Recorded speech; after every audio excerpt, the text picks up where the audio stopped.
Hey y'all, how's it going? Welcome back, it's Mia, and today we're going to be discussing my top 10 most anticipated shows of 2023. We're going to be counting them down from 10 to 1, and I mean, it's still the second week of January. It's still early enough. January is barely even a month if you think about it, really. So I'm still on time, and I just want to dive in straight to my number 10 pick that I'm looking forward to in 2023 is Sweet Tooth Season 2 on Netflix. So this series comes from, it's an adaptation of a DC Comics, kind of from Warner Brothers Television, DC Entertainment, as well as Robert Downey Jr., Team Downey.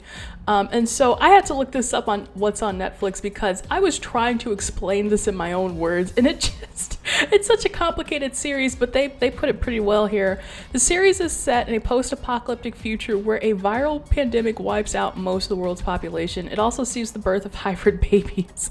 Our story focuses on Gus, a young boy who is half human, half deer, living in a remote location with his father. So that's basically the premise. It's a little bit kind of like, because you have Gus, he's this, kind of strange wonder child, and you're roaming in this post-apocalyptic setting. It is kind of like The Mandalorian, a little bit like The Last of Us. But I still think, that lone wolf and child, it's a really compelling story. I thought it was really cute, and I think they left it off on a pretty good cliffhanger to the point where you would want to see more. And I mean, the post-apocalyptic setting with the whole viral pandemic, I think that kind of hit different given like exactly when this came out, I believe in 2021. So you felt it. It felt kind of like an interesting alternate reality. And so I'm just excited to see where they pick that up. There's no release date yet, but hopefully it should be coming out soon. Coming in at number 9 is Good Omens over on Prime Video. Good Omens Season 2, that is, because Neil Gaiman and Terry Pratchett, they worked together to write the original Good Omens. Oh, there's the sun. Write the original Good Omens book that many fans have come to read and have come to love. Then Amazon adapted it back in, oh my goodness, it's back in 2019. And so they covered the whole span of the entire book in that one series. And I guess since it was just such a popular series, I mean, David Tennant and Michael Sheen as the two leads of this series had such a wonderful chemistry. It kind of made sense to renew it for a season 2, even though all of the source material had been used up. So I believe this is coming in the summer. Yes, it's coming in the summer of 2023, so no hard release date just yet. But it will be interesting to see, okay, how does Neil Gaiman go and create a whole new season of a television show without having a hard book source material? The ideas are still all in his head, so I guess that counts for something. But, sometimes it's, when you don't have good source material, it can come out good, or it could come out like Game of Thrones Season 8, where you're just kind of like going off the cuff. So I don't know. I'm hoping that he's such a great idea factory that it will come out well. And I'm trying to keep this as spoiler free as possible. So if you didn't see Season 1, I don't want to spoil anything for Season 1. There's still plenty of time to catch up with it. But basically in Season 1, you've got an angel and you've got a demon, and they're both working together to basically stop the end of the world, which is kind of crazy. But it was really wacky, really crazy, kind of the stuff that you expect from Neil Gaiman. So it was awesome. I enjoyed it. And it's like, how do you go past Season 1? We'll see. Coming in at number 8, what I'm looking forward to next is the Doctor Who 60th anniversary special. I think this counts for TV. It's not technically a season. I don't know if they would place this with season 13 or season 14, but all that being said, what's going on here is that David Tennant and Catherine Tate are coming back to Who, and they did release a trailer. Basically what happened is, I will give a teensy weensy spoiler here, just off the tail end of the last season of Doctor Who, which is that the Jodie Whittaker Doctor, basically her time was over, and instead of regenerating into the next Doctor, which is going to be Judy Gatwa, she actually regenerated into David Tennant. So she went a couple of regenerations back. So the funny thing is, in the trailer for this special, Judy Gatwa is in it. So eventually David Tennant will turn into him. So the whole mystery here is, why is the Doctor regenerating into an old self? And then, I mean, on top of that, I'm just excited that Russell T Davies is back as the showrunner who was part of that David Tennant run. I am a David Tennant stan, as we just talked about with Good Omens, actually. So yeah, this isn't coming out until November 2023, so we've got a bit of a wait here, but I'm excited to see if Russell T Davies can turn Doctor Who around for me. Okay, on to number 7. What I'm looking forward to next is What If Season 2 coming on Disney Plus. And what's interesting about What If is that when it first came out on Disney Plus, I thought it was going to be an anthology series. I thought every episode was just going to be standalone, and I think it was kind of a good idea. I mean, it is a great idea to just have this space to explore really anything you want in the MCU. Some of them were really brilliant ideas. Others just kind of seemed like, what if this same exact thing happened, but maybe a different character was swapped? So some were stronger than others, but at the end of the day, it actually kind of culminated into a story and they had a finale.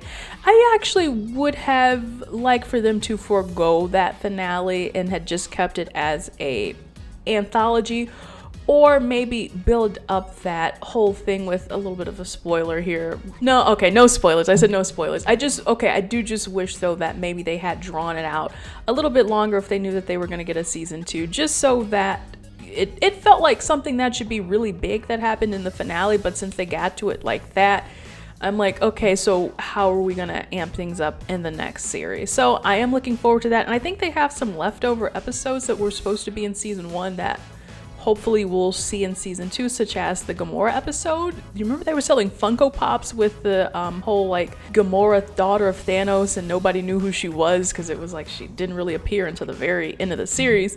So I'm hoping that we get to see that and just see what else that the team has come up with. Next on the list at number 6, keeping it on the Disney Plus Marvel trail, is Secret Invasion. And this is interesting to me because when I think about kind of comic book arcs, something like Secret Invasion, not that I know a ton about it, but I would think it would be something like the Infinity Saga or something where it gets drawn out over a long period of time. And I guess technically, if you think about the whole idea of Secret Invasion with the kind of infiltration of the Skrulls, I guess you can say, as I was reading, it kind of started with that end credit scene where you find out that Ben Mendelsohn's Skrull character had actually been posing for Nick Fury, and then we kind of move into WandaVision, actually, where we see that Nick Fury is up in space and he's chilling. And so I guess we've kind of had some plans here and there, but not a lot else about the Skrulls except for those 2 instances as far as I can recall. And so now we're picking this back up with a full series, and yeah, I don't know what to expect because it seems kind of weird. It's like to condense something as huge as, hey, we've got Skrulls infiltrating every single little aspect of society, to keep it condensed into one series. So that's kind of an interesting choice to me. I wonder if it will have more repercussions within the greater MCU in the future, but if that also means that Secret Invasion is going to be like super required watching for everything else. Also, my biggest concern would be that we saw, for the most part, Captain Marvel had kind of flipped the script that movie in saying that the Skrulls were actually the nice guys and the Kree were sort of the oppressors here. So I wonder how they're going to treat that with the Skrulls. I mean, I guess not all Skrulls are nice guys, just like not all humans are nice guys. So yeah, that will be interesting to see how they flip that. And I mean, it'll be nice to see Samuel Jackson back as Nick Fury. I'm surprised he's keeping with this role. I guess, hey, if the money is good, if it's an easy role, he's been doing it for a really long time, it's like, yeah, why not? Okay, now moving on to the top 5 most anticipated series of 2023, and we are kicking it over to Ahsoka. It's Disney Plus, but now it's Star Wars, and I guess it's kind of funny. I never was a huge Ahsoka fan, but slowly, bit by bit, I began to warm up to Ahsoka and the Clone Wars. Just Ashley Eckstein overall, the voice actress for Ahsoka, is just such a wonderful person that you can't not like Ahsoka Tano. So, it will be Rosario Dawson in the role, just as we saw her in The Mandalorian and in the Book of Boba Fett as well. And I really like how Dave Filoni has handled her episode so far. I think it is a mature Ahsoka. It's an Ahsoka who's seen some stuff, who's been through some stuff, and I think, as we have kind of guessed, this will continue the story of Star Wars Rebels. So, I mean, that's just been such a long standing. I haven't even watched those episodes of Star Wars Rebels, but just hearing, oh, I should watch it eventually, but hearing over and over again about, you know, the whole Ezra Bridger thing, what happened to him, what happened to Thrawn, where the heck did they go? I've been so freaking curious to know what happened here. So I'm really hoping that we solve the disappearance of Ezra Bridger once and for all. This one might be a shocker. Number 4 most anticipated show of 2023 is actually Succession season 4. This is a wild one for me because when I first watched Succession, I wasn't vibing with it whatsoever. I think I watched the first 2 episodes and there was just something about the way that the adult children are like always bickering and hitting back at one another and the relationship with their father. It's just, to me, I don't know, I just didn't like it. But then I came back when season 3 was beginning to air. I came back and I tried it again and I was like, you know what? This is really, really good. I don't know what changed, but it is just such a dramatic series. Basically, it is about this media mogul and he's worth a ton of money. He's got a really big kind of like CNN, Disney sort of empire going on. And so he's so old and everyone is just like, sir, will you please give up your company? And who are you gonna let be in charge of your company? Which one of your children, which one of your family members, which one of your colleagues, co-workers, enemies? And so it's like to me is like a modern day Game of Thrones, where instead of like a fight for the throne, it's a fight to be the CEO. So they ended off on a really great kind of cliffhangery twist at the end of season 3, and every single episode from season 1 to season 3 has just been so wild, just to me like Game of Thrones or House of the Dragon. So I am definitely excited to see where they take it next, and I know it's gonna be dramatic. Here we are at the top 3. Coming in at number 3 most anticipated show of 2023 is The Last of Us, coming on HBO, and luckily we don't really have to wait much longer because it is coming out on January the 15th, Sunday, and we will be covering this one. I probably will be covering most of the other shows I just talked about as well, but this is our first show that we're covering in 2023, and already a lot of the reviewers have seen The Last of Us. I have not, so listen, we're gonna be playing this week by week by week, but it has some strong reviews, y'all. Now, this is an adaptation of a video game, and so they're entering this space where, I mean, I think we're at a point now where video game adaptations are they're getting stronger. They're not as horrible as they used to be in the past. But also, I mean, the good thing here is that video game storytelling has just gotten so much stronger now. It's like a lot of the video games on the market now is like playing a movie. I mean, if you look at God of War or any of the Miles Morales, Spider-Man on PlayStation, those sorts of games, pretty much any game now really feels like a cinematic experience. The storytelling is stellar. So really here, this show is already on good legs. All they have to do is just adapt it for live action. I'm sure there'll be some twists here and there, but it's kind of a foolproof show, and already, like I said, the good reviews are rolling in, so I have high expectations for this. And I mean, what more could you want? It's Pedro Pascal. What a charmer is he. So listen, I know we're gonna have a good time on Sunday. The review should be coming out on Monday, and I'm excited to discuss that with you guys. All right, number 2, we're gonna keep the Pedro Pascal train running because it is Mandalorian season 3 time. That's my number 2 spot, and out of like all the shows, this one actually has a date as well, March 1st, so that is in just 3 months. And so I've been saying we're gonna have back-to-back Pedro Pascal. Isn't that just awesome? But The Mandalorian season 3, I mean, what a phenomenon that has been. Season 1 just blew me away. Season 2 was also really strong, and so you can't go wrong with Baby Yoda. I don't think I have much to sell on the series besides the fact that I guess now we're trying to figure out what happens with Mando and Baby Yoda, because we had the whole thing at the end of season 2, and okay, and a little bit of the Book Book of Boba Fett right about what to do with Baby Yoda. Baby Yoda made that decision, or Grogu, if you will. He made his decision, and so now it's kind of like, well, where do we take it from here? So I'm wondering, where will Dave Filoni and Jon Favreau take it from there? And we've also have a interesting storyline coming up with the Darksaber as well. I'm pretty sure all of us have seen it by now, but you know what to expect. You know what kind of crumbs they drop there. So I'm really, really looking forward to this. I'm like, this is my biggest knock on wood. I want this to be great. I don't want them to fall off, and I have a lot of hope for season 3.